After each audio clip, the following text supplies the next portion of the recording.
Hello friends. So ఈ ఖాళీగా వేస్ట్గా ఉన్న వాటిని మనం రీయూజ్ చేసుకుందాం. వచ్చేసేయండి.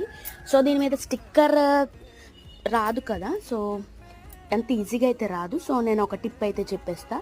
దీన్ని కాస్త హీట్ అయితే చేసుకొని నార్మల్ వాటర్లో ఒక 5 మినిట్స్ అయితే ఉంచేస్తే ఇలా ఈజీగా వచ్చేస్తే గ్లాస్ మీద ఉన్న స్టిక్కర్స్. సో చాలా మట్టికి రావు, ఇంకా కాఫీ వాటి మీద ఇంకా చాలా వాటి మీద రావు. సో ఈ టిప్ అయితే ఫాలో అయిపోండి. సో ఇవి ఇలా వేస్ట్గా పడి ఉండడం ఎందుకని, సో నేను దీంట్లో వాటర్ అయితే పోసి మనీ ప్లాంట్ అయితే ప్లేస్ చేసి మా రూమ్లో అయితే ప్లేస్ చేస్తున్నా. సో చూసేసేయండి, ఎంత క్యూట్గా ఉన్నాయి కదా చిన్ని చిన్ని బాటిల్స్ అనేది. సో ఇలా వేస్ట్గా పడున్న వాటిని కూడా మనం రీయూజ్ చేసుకోవచ్చు. సో ప్లీజ్ మన ఛానల్ని ఎవరైతే చూస్తున్నారో please subscribe to my channel.